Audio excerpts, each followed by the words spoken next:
Right. Hello and welcome to the University of Edinburgh Entrepreneurs Society Keynote session, supported by Edinburgh Innovations. My name is Harrison. I'm the president of the society, and it gives me great pleasure to introduce our guest, Stephen Fitzpatrick. A little bit about Stephen. So he's an Edinburgh alumni, entrepreneur and businessman who founded OVO Energy in 2009 and led its growth to become the largest independent energy provider in the UK.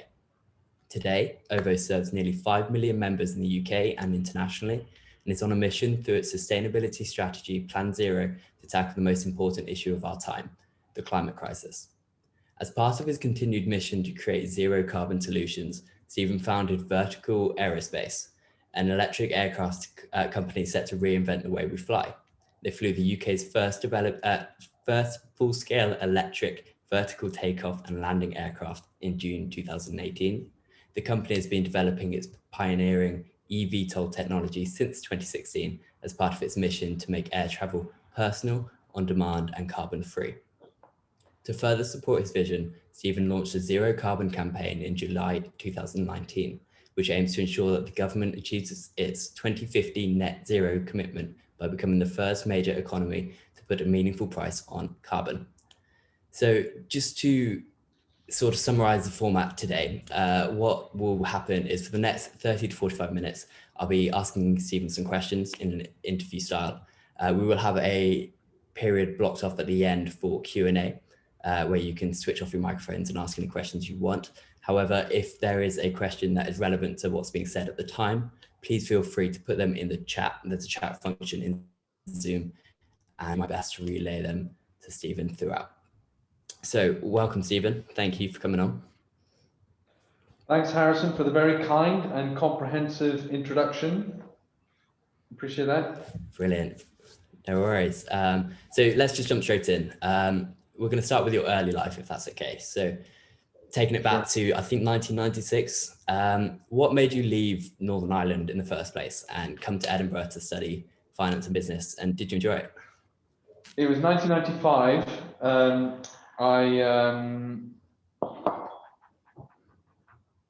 There was a girl I was quite interested in at the time, and she told me that she was going to Edinburgh University. So I abandoned my plans to go to Queen's in Belfast, and I thought I'll go and check out Edinburgh. And I went with a friend of mine, and we went over for the day, maybe. The weather was good, unbelievably, and I liked it. So I thought, great, I'll apply to Edinburgh. And that was that, really. And after that, it seemed pretty obvious to leave Northern Ireland and go and experience new things and so on. But the truth is, it was a bit more old school than that. I was following a girl. She turned out, she went to Aberdeen. She didn't tell me she didn't apply to Edinburgh. So oh, no.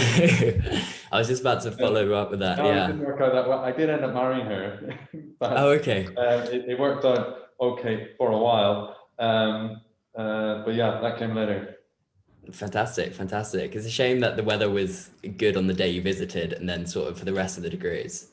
I remember very many sunny days in Edinburgh. Oh, do you? Oh, brilliant. Well, I hope we experience some soon because it's raining currently. Anyway, so then you were a student here, of course. Did you imagine that you would start your own company and end up where you are today back then? Yeah, I think, I definitely had the ambition to start my own business. When I was at university, I think I studied economics and accounting business, specializing mostly in finance and securities.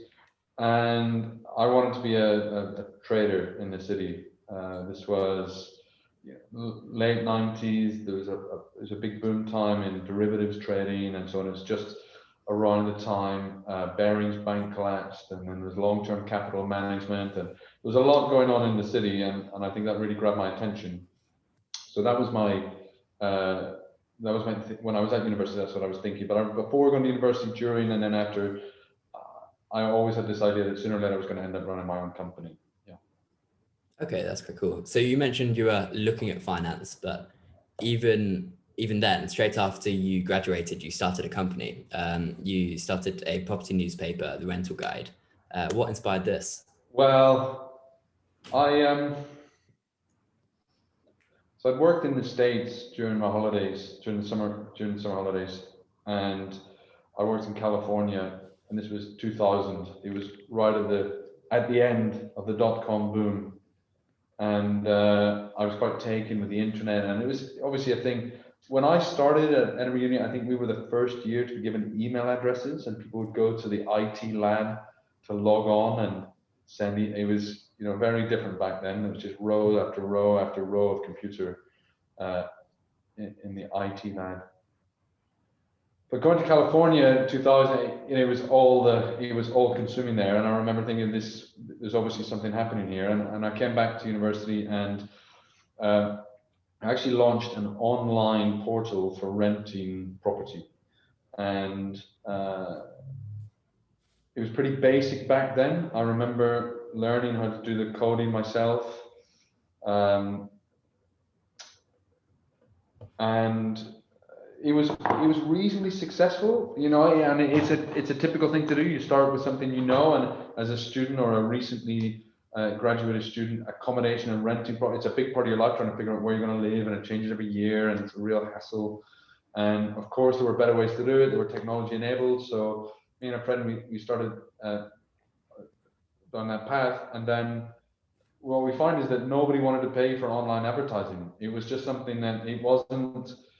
Maybe not much has changed actually, but we were getting quite good results online, but nobody wanted to pay. And what we find is that people were very happy to pay for newspaper advertising because they could hold it and they could point to it and they could say, that's my ad, that's where the money's going. So we started publishing newspaper. We took the data from our online database and put it into a newspaper format, and that. So in the end, it wasn't a great decision, because we started expanding to Glasgow and Dundee and Aberdeen. And then you just got to do more and more newspaper deliveries. And so for the first 18 months, I was mostly just delivering newspapers. And it wasn't really what I had in mind when I started my internet company. But also, you know, I have to say the timing wasn't great, because arriving back from America, I hadn't really worked out that the dot-com bubble had definitely burst, and that it was a really bad time to be starting an online business. And to be honest, it wasn't a really great idea. But definitely, you learn a lot more from your mistakes than you make from your successes. So it was a very influential time in my life, and it was actually during this time that I had the idea for OVO Energy. So, you know, all good. Oh, well, I suppose that's a good takeaway then. So you developed the idea for OVO super early then. I thought it was sort of later in your finance career. I started thinking about OVO as a revenue opportunity, renting tenants their properties, and at the same time signing them up for gas, electricity, telecoms, insurance, and all the other essential services that they need, getting paid by the rental agent to take care of all the paperwork, and then getting paid by the service provider for the lead generation. And it's not a bad model. We didn't really focus on it. We were focused more on the advertising space at the time, and thinking that could grow faster. So that's where the idea came from. And looking through all the different opportunities, whether it was telecoms, insurance, financial services, I really wanted to find something that was subscription based. So, you know, from one day to the next, you've got this customer relationship that doesn't end. You know, just because you don't sell something one day doesn't mean you don't have any revenue. I wanted to find something you could grow over time, that was non-cyclical. I was always very bearish about the economy, and thinking, I don't want to find myself in a position like within advertising, where we're facing this big headwind of an advertising slump, media slump, where the Scotsman and, you know, other newspapers were almost giving away advertising, and we were trying to compete with that. And so I thought, I want to find a service or a product that everybody needs, and that demand doesn't go up and down according to the economy, and that ideally something with relatively high barriers to entry to avoid commoditization and low valuation, but low enough that I could find a way to enter the market. And so I looked at lots and lots of different subscription businesses and growing markets and so on. And there's financial services, food retail, insurance, telecom. So these are all non-cyclical businesses. Undertaking and funeral services, also a big growth industry, non-cyclical. Not the kind of industry I thought myself, going into. Anyway, I looked at all of these different types of businesses and I settled on energy. It was just undergoing deregulation 3 or 4 years before. So 1998 was the first time you could actually choose an energy supplier in the UK. There were 14 incumbents that were not competing very actively with each other. They were all engineering and asset companies first and consumer businesses second. And I studied a module in business in Edinburgh, which was financial services marketing. I don't know if it's still being taught. And I remember learning a lot about how the financial service industry matured over time. And I looked at the energy system and it looked like it was undergoing exactly the same change, but 10 or 15 years later. So I settled on energy as this really interesting segment from an entrepreneurial point of view. And then from my own personal point of view, I loved the idea of the displacement of fossil fuels with renewable power, the globalization of the energy market that was happening. So what used to be very local markets was becoming globalized because there was a lot of natural gas that was being shipped all over the world. And the growth of the Chinese economy was having a real upward pressure on energy prices in Europe, as liquefied natural gas was being shipped there instead of being shipped here. So I loved all of these interplays between renewables, globalization, technology disruption, increasing competition. And I had this really clear idea that energy retail looked like electricity and gas. They're like services that every single person in the world, almost in the world, uses, and just about everybody takes them for granted. And I thought that sounds like a really interesting space to start to explore. So that started in 2001, 2002. Then I had no money and no experience. And this was before the days where you could just go to an angel investor network or a VC and describe your great idea on a piece of paper and you get a few £1 million to give it a go. So I ended up moving to London and starting a career in the city. But always with the idea of starting this energy business afterwards. Okay, so you went into finance with the goal to eventually leave and start this company. I moved to London after Edinburgh. Okay. With a view of getting a job in banking and particularly trading, to work for 5 years, save some money, and then go and start my energy company. Okay. Would you say you learned gained any transferable skills from that experience, or was it more just to get the initial capital to start the business? The thing that I wanted to prove to myself, and this is something I would suggest to all would-be entrepreneurs to really question and prove yourself. I wanted to prove that I have the sticking power to stick at something for 5 years. As much as the capital and anything else, what I found with the rental guide was that after 2 years of delivering newspapers mostly, I was really bored. The business wasn't growing very quickly. We were kind of reasonably constrained. We were looking at Leeds and Manchester and other markets, but actually, because we were not quite physically based and we had a newspaper that needed to be printed and delivered and so on, we had to print a new newspaper. We didn't have very good economies of scale at that stage, the way you do with an online or digital business. So there wasn't great economics in scaling. We'd been to all of the letting agents in Glasgow and Edinburgh and Aberdeen 3 or 4 times each. A third of them were customers. The other 2/3, well, a third of them were customers, a third of them were thinking about it, and a third of them said there's no way. But there wasn't really anything we could do. So we just kept delivering our newspapers and and after a while I just thought, I'm too young to be doing this for very much longer. I need to do something bigger. And I didn't stick at it. And I thought to myself after that, well, look, I did 2 years of university and then I actually took a gap year in the middle, which is quite unusual. And I went traveling and did a bit of work for a year. And then I came back and did another 2 years. Then I set up the rental guy for 2 years and then that was over. And I thought, I'm not sure I can stick at anything for more than 2 years. And what I really knew about setting up a business, that the first 2 or 3 years are always just terrible, unless you get super lucky. And I'm sure there are lots of examples of business that are flying up 2 years now. I wasn't smart enough to think of something that was really scalable early on.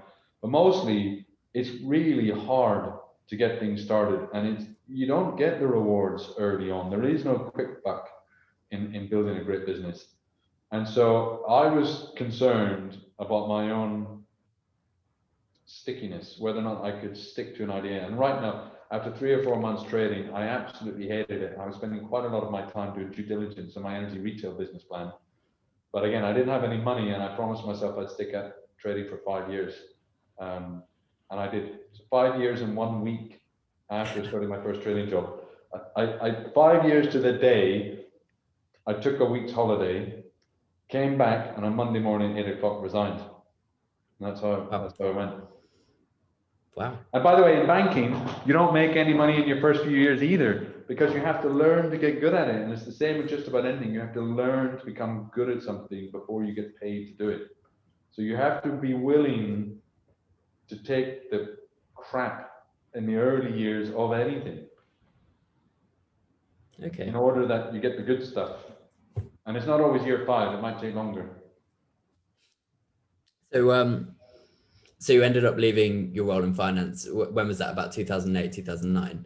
It was exactly 2008. I think it was March 14th. It was the day that JP Morgan bought Bear Stearns for $2 a share. So right in the middle of the financial crisis. It was right in the middle of the financial crisis. I was trading credit default swaps. I was right at the center of the entire global financial meltdown. We watched it happening on our desks.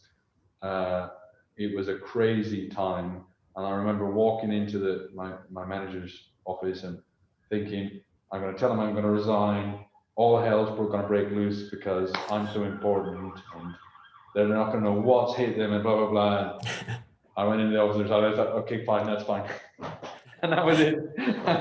And JP Morgan was trying to figure out how they were going to deal with the $5 trillion of assets that Bear Stearns had on their books and the 10,000, 50,000 new employees anyway. So it was an interesting time, but a fascinating time in the city in 2007, 2008, and genuinely, I thought the whole financial system was going to crash right in front of our eyes.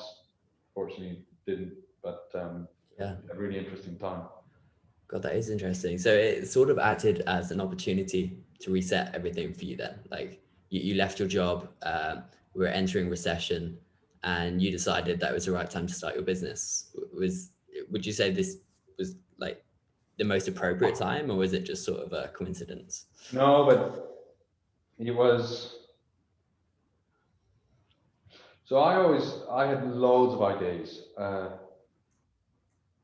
One of the ideas that I had when I was in the city, and I was desperate to stop being, for the first 2 or 3 years, I really hated banking and trading, and I stuck at it. And in the end, it came good, and I really enjoyed working with JP Morgan in the end, and met some really smart people, and I got exposed to a lot of ideas, and I developed a lot of skills that have been really important. But my mind was all over the place, and I remember I had so many ideas. One of them was there's this telephone box. None of you guys will know about phone boxes. I'm sure you'll have heard of them or seen some of the ruins left on the street. But public phone boxes used to be a thing while I was at Edinburgh. There was a company called New World Phones, and they had orange phone boxes, and they were derelict. They hadn't been used, and they had 2,000 phone boxes all over London. And it turns out the council didn't own them. The company owned them. They had a license to be on the street. Nobody could get rid of them because they were the company's property. And so I came up with this idea of buying them and then turning them into coffee kiosks, like taking out 9 and so getting planning permission from each council. For every 10, I'll take out 9, and you give me planning permission to build a coffee kiosk on the other one. And this was great. I was in conversation with this. It never gone anywhere, but I had that idea. I had loads of ideas about businesses. The one that kept coming back to me was this idea of energy retail. And I always remember thinking, it's not going away. I'll always be able to come back to it. And this was something that it's happened to me a few times now when I've had an idea, and a lot of, if you're entrepreneurial, you'll get lots of ideas. The ones that stick with you are the ones that your mind is telling you to focus on. And if you're like me and lots of things go through your mind, and what about this, what about that? You're quite often, if you ever have an idea where it's like, if I don't do this right away, that somebody else is going to do it, and then it's going to be too late. I promise you, there's already 100 people somewhere doing it. And that if it's an idea that is like, if you don't do it immediately, it's not a good idea, it's probably not a really good idea. Whereas with energy retail, I always felt like this is something, people are always going to need energy. There's always going to be room for competitor. It's not going to be a sprint, it's going to be a marathon. So and in the end, it really stuck with me. And so when I left banking, I took a few months off, went traveling. And that was it. I basically started to get to work. I started writing a novel, and I got 30,000 words into a novel. And then just decided I've had enough of this. And I just started working on the business plan for OVO Energy. Wow, that's quite a chunk of a novel as well, just to scrap. Like, it's still there. It's still. Okay. Do you know what? It was a novel about Putin, and I thought to myself, you know, I've got to finish this novel before he moves on. And that was in 2008, 9. About anyway. Yeah, he's still around. He's still around. Yeah, maybe I can dust that one off. I reckon you'll have a fair bit of time to finish that, to be honest.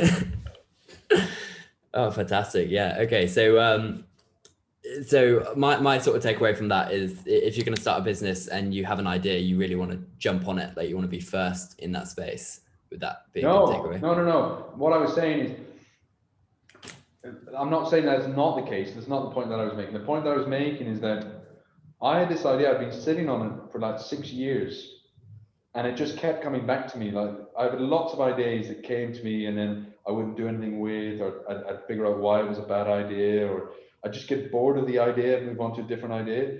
This was one that just kept coming back. And so in the end, it felt like, do you know what? I can't shake this idea. It keeps calling me. And so I think that was the message, more that if you've got something in the back of your mind that feels like you must do, then, you know, listen to that. Sure. No. Okay. Yeah, that makes a lot of sense. So obviously you had an overarching idea of what you wanted to achieve with the company. Would you say that companies generally need a unique focus and a specific set of values in order to succeed? So before setting up OVO, I used to get asked all the time, like from the local bank manager to the branding agencies to new recruits, or, I mean, what's your unique selling point? You know, how are you going to be different?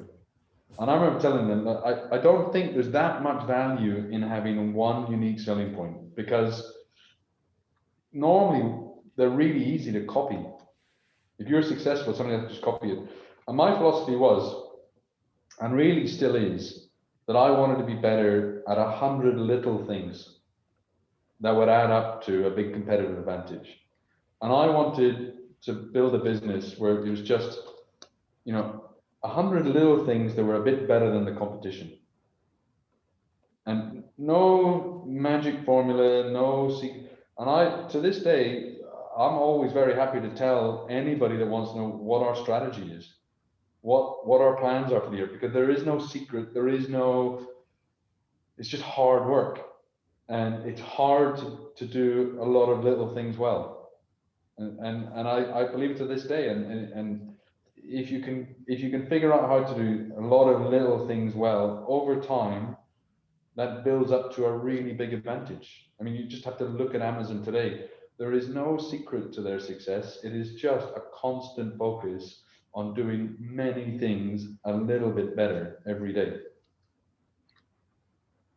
Okay, so what then is OVO changing? Like, even now, how is it developing, and how has it changed from back in 2009, what you originally saw it to be? So I'd say the biggest change that happened was probably 4 or 5 years ago. And when I started OVO, I had a really clear idea of who our competition was and how we wanted to be better than them. And what it meant, we wanted to be cheaper, greener, and simpler. And we were very customer centric. We were all about renewable energy. We were all about being a great employer and finding, especially young talent, and just giving them opportunity. But we were most clearly defined by what we weren't. We were a classic challenger brand. You know, we knew who the bad guys were, and we were not them. And that was it. And we could say what we were against, and we could say what was wrong and what was broken, and so on.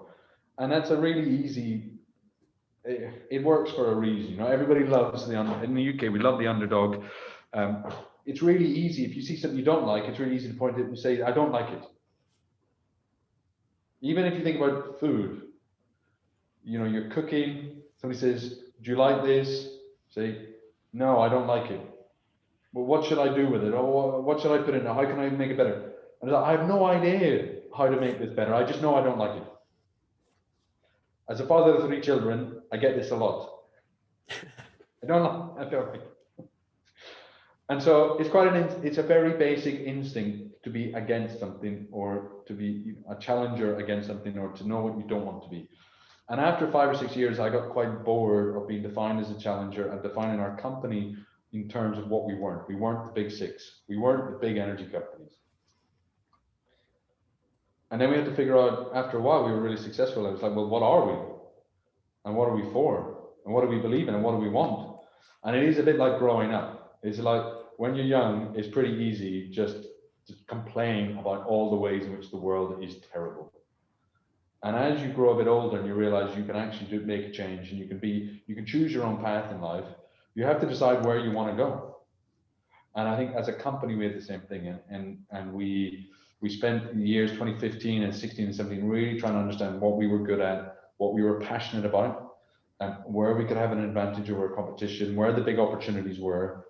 And it really became clear that we were really, really passionate about energy. We were really focused on technology and how we could use innovation to help make climate change or decarbonization simple for customers. And so that's where we started to be for decarbonization. We started to be for smart, intelligent electric demand control. We started to be for the simplification of electric vehicle integration and so on. And we really, and then, as you mentioned, we developed Plan Zero, and now we are for 5 million zero carbon homes by 2030. That will be about 7% of the total UK carbon emissions. If we're successful, we will have removed in the next 10 years. And so that's what we're for. And that's how the company has changed, I would say. Wow, that's really exciting. I mean, 7% is staggering. Like, that's it's a lot. It's a lot for one company. Yeah. Fantastic. So this period, 2015. I don't know how we're going to do it. No. We know we've got a lot of ideas. Yeah. And re-engineering 5 million homes, their electrical and heating systems and everything else. It's 1,300 homes every day, 365 days for the next 10 years. So it's a lot. It's a lot. But it adds up to a lot, yeah. Okay. And you think that's definitely achievable? Like, yeah, I mean, it's when we started off in this journey, Plan Zero was almost 2 years ago. And it seemed pretty out there. This was before we acquired SSE, so at the time we had just over 1 million customers, and the target was to get to 5 million customers. There wasn't a lot of government, regulatory, political, popular support, massive intervention in the residential sector as far as carbonisation goes. But when you look at the residential sector, is 27% of UK carbon emissions, and most of that is in heating. There is no way to decarbonise a gas boiler.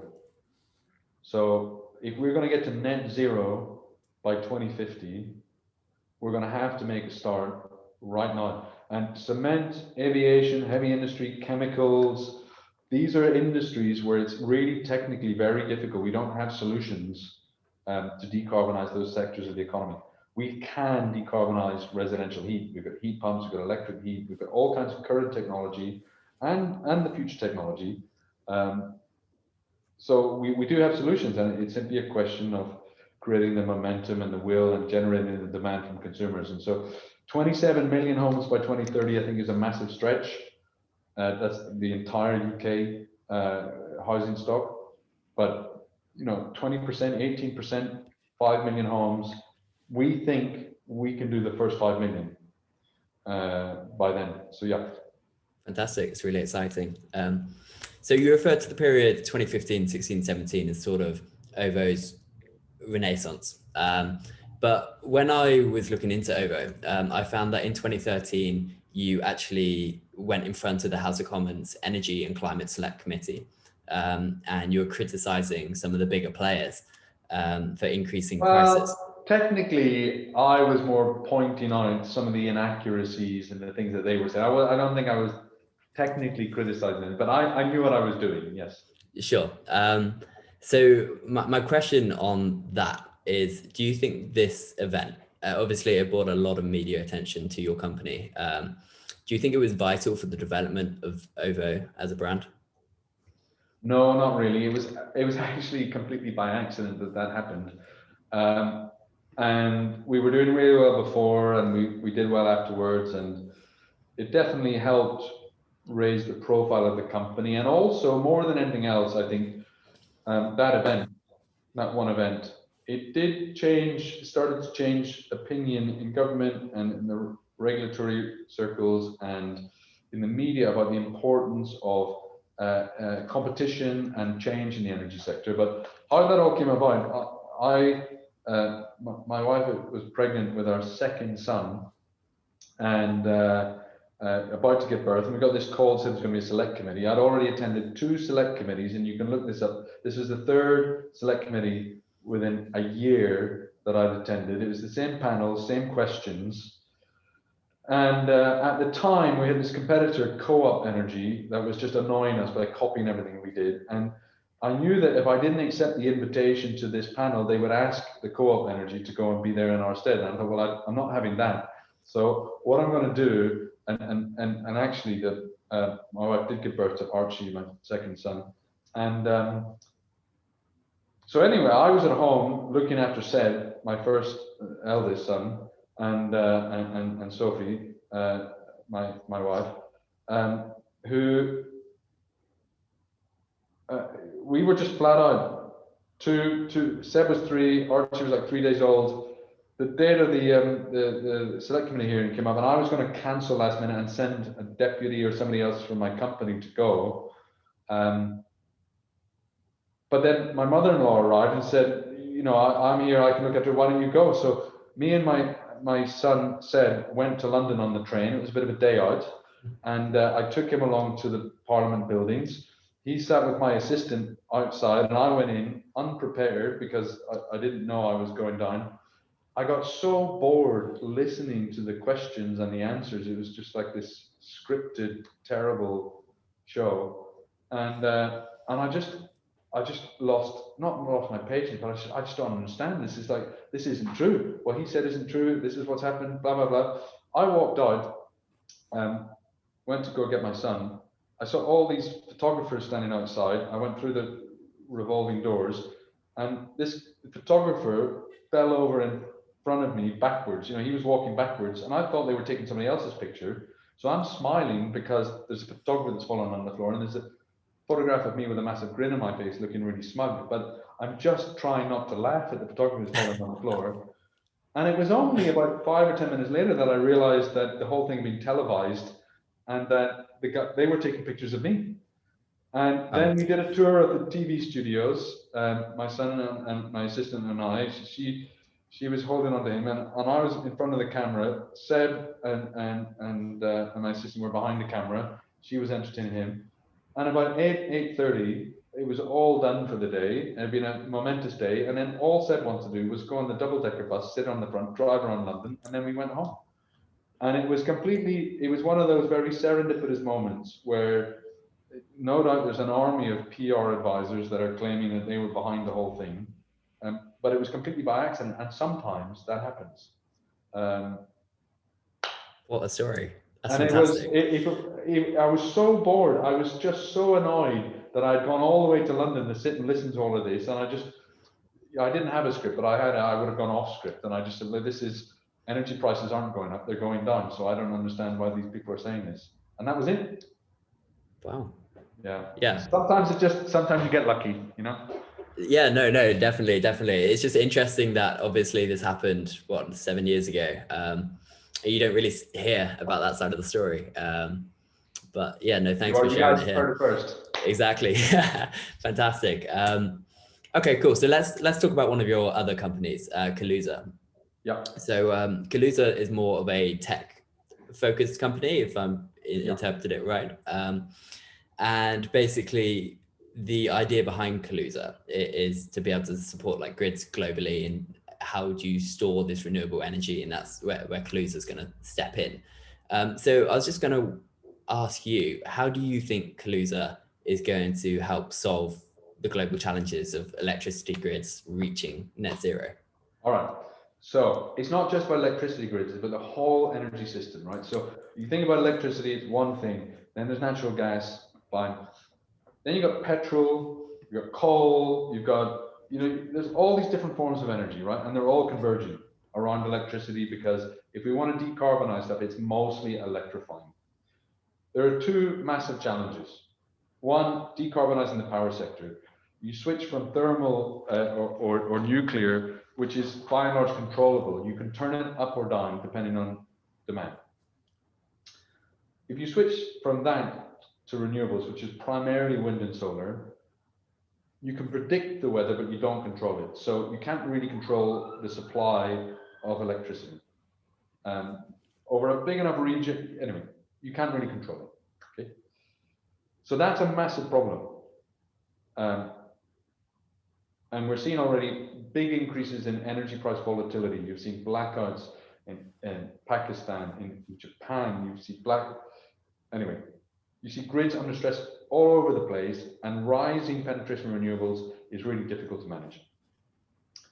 At the same time, as turning onto a source of power that is not controllable, like wind and solar, we're also talking about electrifying everything else.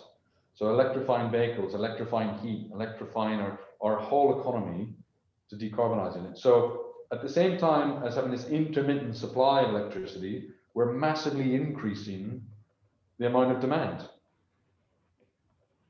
And so to do these two things at the same time is almost impossible. And the way we can solve it is by applying intelligence and flexibility and storage at the edge of the grid. And if you imagine, this is the way we like to think about it, in the 20th century, the oil industry and the automotive industry, so the oil sector and the internal combustion engine, were perfect partners. Without one, the other wouldn't have succeeded. In the 21st century, renewable power and electric vehicles and battery storage are perfect, okay? Because in one, you've got this intermittent generation, and in the other, you've got a storage capability. So what Kaluza does is help. If you imagine millions of electric vehicles and batteries and flexible devices that have local storage, if you imagine when there is energy available, you want all of those devices plugged in and charging. And then if the wind drops, the sun sets, and so on, then you want to be able to export that power out. And if you think about that, the fleet of the millions of electric vehicles that there will be, and all of these electric storage heaters, and all of these distributed batteries that they're going to be, like an enormous sponge. When the sun is shining, the wind is blowing, you're pouring energy into that sponge, and then when you need it, you can squeeze it back out again. To do that, you need to connect all those devices. You need to connect them to an optimization platform. They need to be controlled algorithmically. It used to be the case with 100 power stations, you could power the whole of the UK economy. And you could, with human intelligence, turn them up or down depending on demand. Literally, there's a control center where somebody determines how much demand is going to be, and they send faxes still to power station managers asking them to turn the power up. You can't do that with millions of electric vehicles and millions of batteries. It has to be run by computers. And so Kaluza provides the intelligence to work out which devices are charging or discharging depending on very local conditions. So it's a relatively new problem, but one that will define the success of this decarbonization journey that we're going on. Definitely. And do you see growth potential in this space, like to be quicker than say an energy provider growth? It's a really interesting question. No. No. But everywhere we look in the world, so we're active now in the UK, France, Spain, also Australia, starting in Japan, North America next. It's the same challenge everywhere in the world. And at the moment, we don't have a massive problem of blackouts.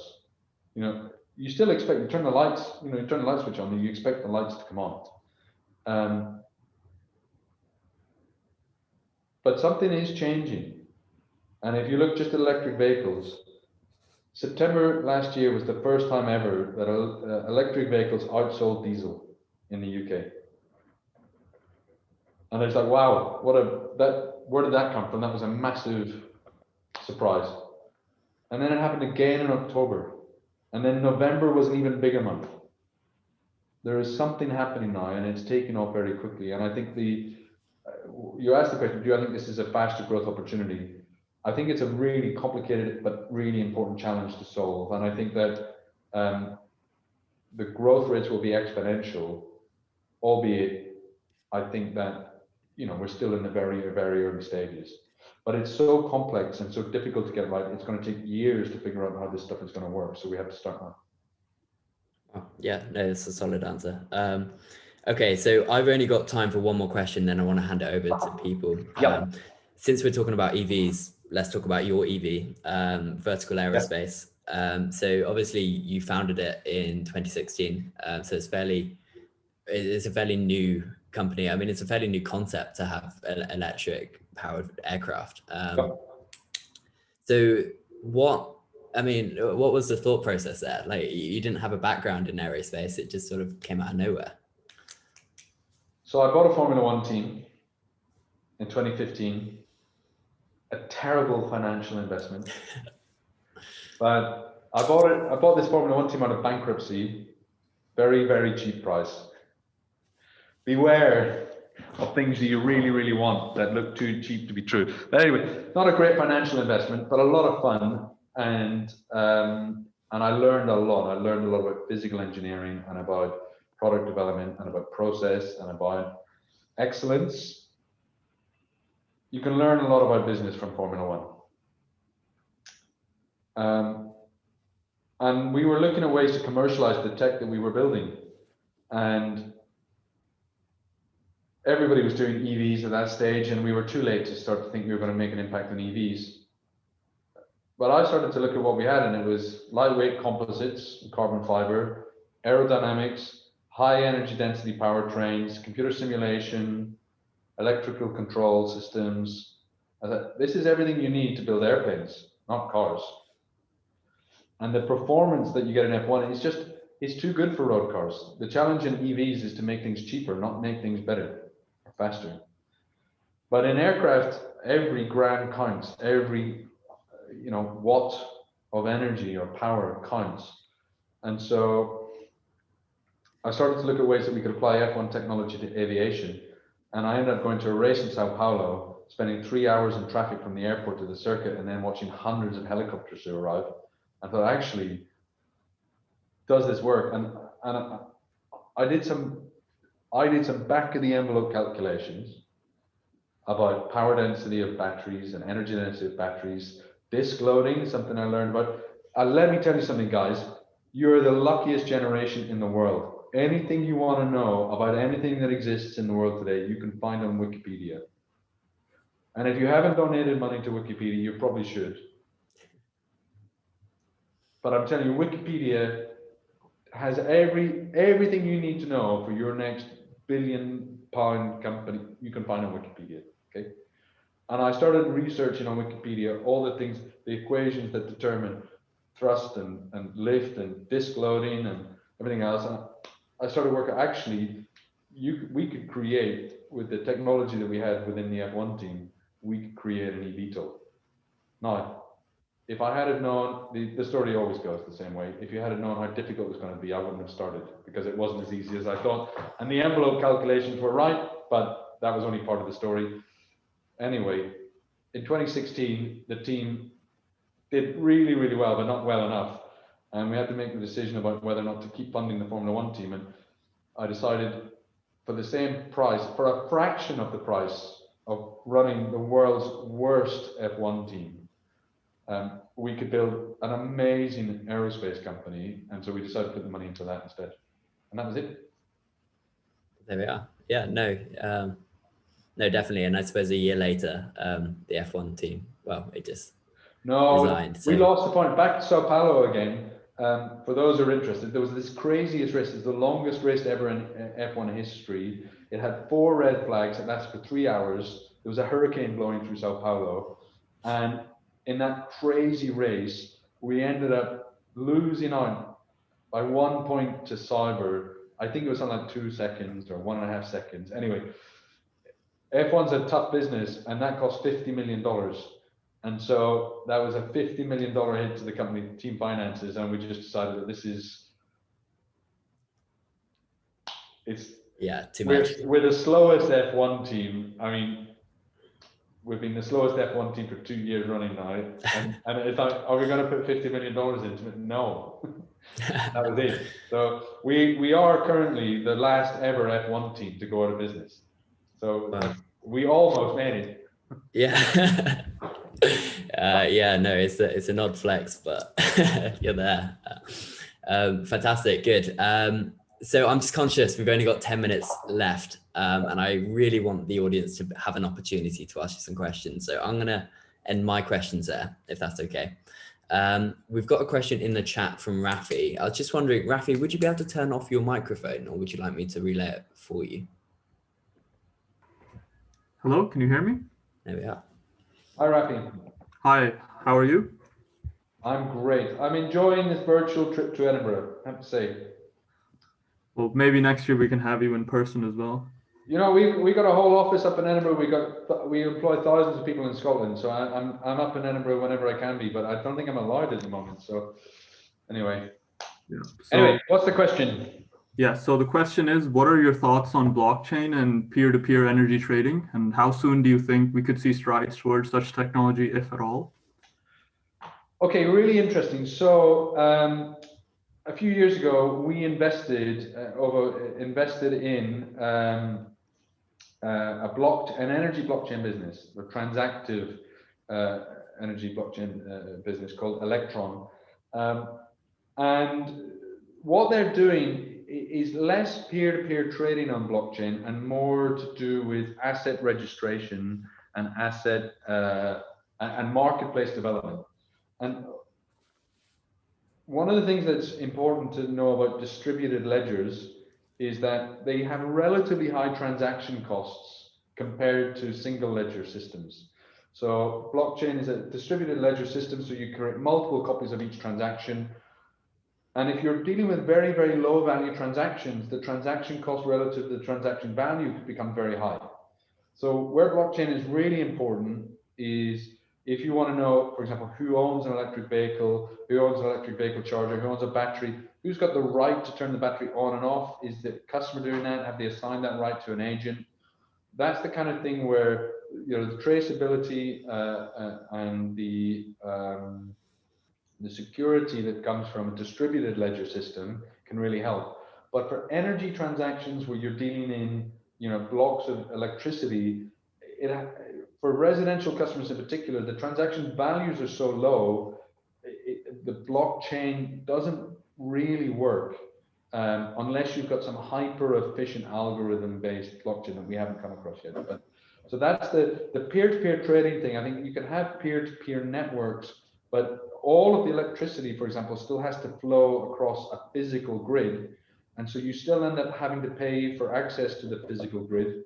And the value of the peer-to-peer exchange is relatively low compared to the transaction value. So it's a difficult, you know, everybody likes the idea of energy communities and peer-to-peer trading, but the truth is the efficient model, I think, is more the current model that we have, which is centralized systems.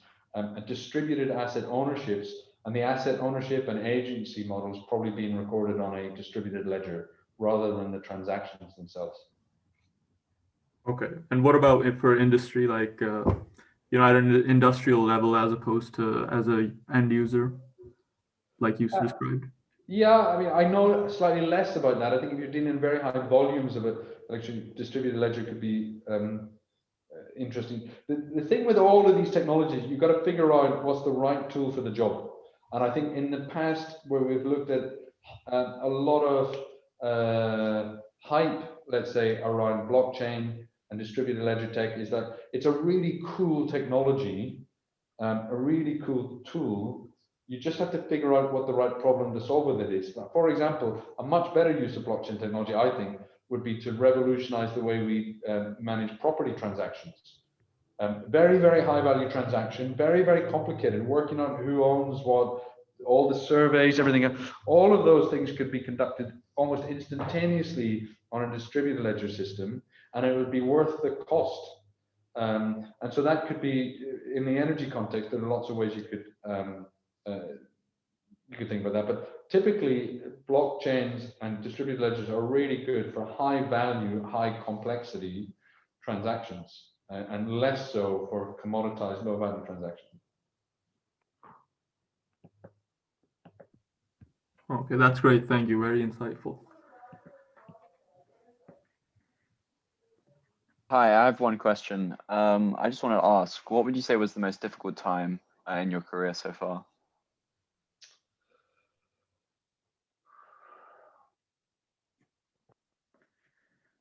There are many times, many things are difficult.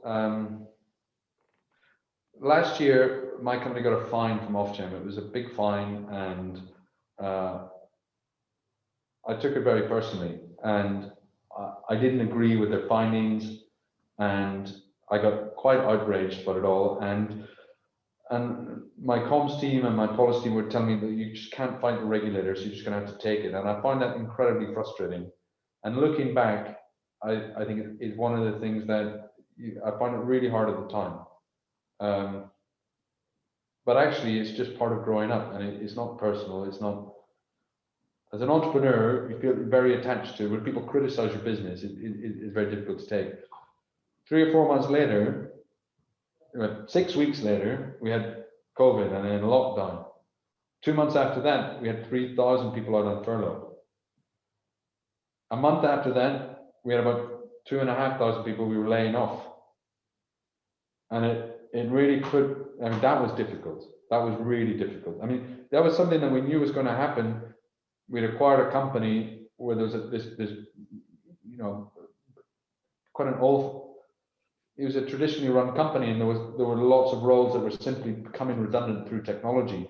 But having to be the person that's signing it all off, that was really difficult. And looking back to the Ofgem stuff, that was like, well, that was in retrospect not so bad.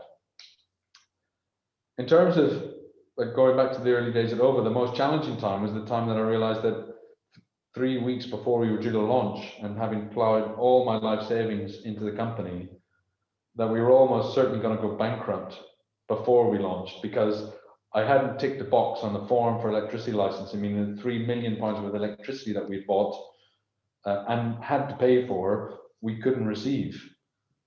And that was a real challenge. So if you imagine, we were due to launch on the 1st of September. I think it was the 2nd or 3rd week in August, somebody called us to tell us that we'd signed this contract to buy all this electricity. And we said, yeah, sure, we're going to have all these customers. And he said, well, the thing is, we can't give it to you because you don't have the right license.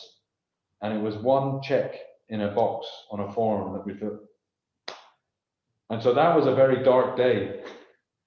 And so, but you know, we got through it. We figured out a way through it. But there have been many ups and downs. And you should be, if you're going into business, you should be prepared on many occasions to feel like you've lost everything. It happens a lot. Yeah. Yeah, that's really insightful. Oh, sorry. Yeah, no, that's really insightful. What sort of got you through those difficult times, would you say? Right.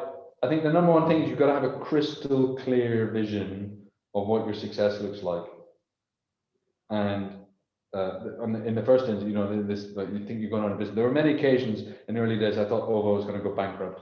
And going bankrupt before you launch is bad enough. You know, you lost all your money and so on. But going bankrupt or failing like 2 or 3 years in, when you started to push for headlines and all this, you start to become better known, or you've got people know who you are, that's really embarrassing. Like when you're held up as being a success, but actually, you know, you're days away from bankruptcy. That's really embarrassing. What gets you through is understanding you've got this really crystal clear vision of what success looks like, and it's a goal that you're passionate about and excited about, and you realize that everything that's happening is just, you know, it's just something that's in the way that you've got to get through. And in terms of, you know, later on, when we were talking about resizing the company and all the people that went on furlough and we made redundant and so on, a lot of what got us through that was about making sure we treated everybody with respect, making sure that we knew that everything that we could do, we were doing for the individuals involved, that we knew that, you know, where we had meter readers whose job was to go door to door to read meters in a COVID environment where you're not allowed to, you're just simply not allowed to do it. We don't know when it's going to happen. And technology is making the job redundant as we start to roll out smart meters. That's about knowing, okay, this is going to have to happen. And now we can't save these jobs that are being made redundant by technology. We have to do our best to make sure we treat the individuals affected with respect. So making sure you've got a high integrity team around you, and that, you know, you've got friends and family that you invest in your relationship with them, that you can fall back on and help put things in perspective. Thank you very much. So it's 6 p.m. now. Stephen, would you be able to take one last question? I've got one more question, absolutely. Perfect. Yeah, so I was wondering, like, what gave you confidence and expertise in the beginning to focus on an energy company after spending all of your time and energy in finance sector? If that makes sense. So it was expertise and confidence? Yeah, to focus on an energy company. You only need one, you don't need both. Really? I didn't have any expertise in energy. Yeah. I didn't have any expertise in electric aircraft either, but what gave me confidence? Right, so this is an important lesson, I think, for entrepreneurs. And I learned this when I was trading. I worked out what the downside was. So Yeah. I looked at the energy sector and how much it was going to cost me to enter the market and get my license and set up trading and so on. And I figured, look, the downside for me at this stage was I was going to put all this money into OVO. Mm-hmm. It would be unsuccessful, and then I'd have to start again. I'd have lost all my money.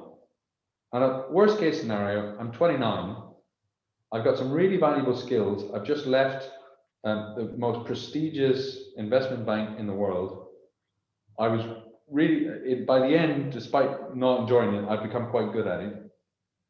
And my downside scenario was going back to an investment banking job, getting paid like a lot of money. Yeah. And I thought, you know what, if that's the worst that can happen, Yeah. I can live with it.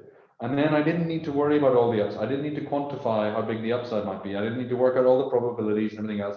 I said, if I can handle the downside, and I wanted it, then I can go for it. But this is something that, you know, I thought there was this enormous upside. I couldn't work out all the probabilities. Mm-hmm. But I thought, if I can get set up and get up and running and get to break even, then I'm set. If on the other hand it doesn't work out, I can live with it. And worst case scenario, I'm going to go back to banking, and I'll say, look, I'm not going to regret having tried. Yeah, fantastic. So in business, in life, I would say, don't spend all your time calculating all the probabilities. If there's something you want to do, figure out the downside. Yeah. You can live with that. Go for it. Thanks. Yeah. Then sometimes the upside really surprises you. And when I was trading, I was short during the credit crisis. So yeah. I was kind of buying insurance against credit default. And I didn't expect the credit crisis to happen. I didn't expect Lehman's to blow up and all the rest of it. I just knew that the price of the insurance against it was so low, I didn't think I could lose any money. So I ended up having massive positions because I thought the price can't go any lower. And then in the end, it went up. I'm doing really well I got lucky. And it's almost the same with OVO. I worked out I could live with the downside and then let's give it a go. And for the last 11, 12 years, it's all been working out pretty well. You used word luck a lot while you were telling your story. So do you believe in luck in general? So we used to have I should have said fortunate, maybe more than luck, but we used to have a saying in the trading desk, so better to be lucky than smart. Yeah. And that's, sometimes you need luck, but the truth is, no, I don't really believe in luck. I've been fortunate. Yeah. I've been fortunate to have parents that cared about education. I've been fortunate to be resilient and strong-minded. I've been fortunate to have great friends around me. I've worked really hard. I've taken a lot of risk. I think that's something that entrepreneurs, don't get the credit that they should. That people that are successful entrepreneurs, they all often end up risking everything. And we only hear about the winners. Yeah. And so I think I've risked a lot. I've worked hard. I've had a clear vision of success. But also, I have to say, the one thing that a lot of entrepreneurs, a lot of successful people do is think they've done it all on their own. And I can tell you, I read this great story, and I know we're wrapping up now, but anybody who makes that as an entrepreneur, I'd like to try to remember the story. The skills you need to be an entrepreneur, you need to be brave, ambitious, risk-taking. You need to be hardworking. You need to be able to calculate risk. You need to be able to apply your skills to specific situations. I remember reading a book, basically, if you were born in Somalia and you had all those capabilities and all those skills, you'd probably end up being a pirate. Yeah. Just so happens that we're lucky enough to be in one of the strongest, freest, most opportunity-rich economies in the world, and that is the platform on which you get to build a business. You have a talented, well-educated workforce. You've got great incentives, great rule of law. You've got a thriving economy. If you build a successful business, just remember that you didn't do it on your own. You did it on that platform. And so when it comes time to either paying your taxes or contributing to society, that you didn't do it all on your own. Yeah, yeah. I feel lucky to be born in the time I've been born into the environment I've been born in. I've made a lot of my own success, but it's definitely not that I feel like it's all been, success is all down to me. We've all got a lot to be grateful for, I think, even in 2021. Yeah, thanks, Stephen. It was great. Great talk. Thank you very much. All right. Edinburgh, I wish you the very best. I know the days will be getting longer. The sun will start to shine. I hope you all enjoy it. I'll be in Edinburgh for too long. Thank you. I just want to make a couple of remarks. I just want to thank Hassan and the Energy Society for helping support this event. Louise and Miriam at OVO helped make this happen. And of course, Stephen, for coming on, chatting with us for an hour is really a privilege and, a fantastic opportunity. So thank you. Thanks, Harrison. Thanks, everybody. All the best. Thanks a lot.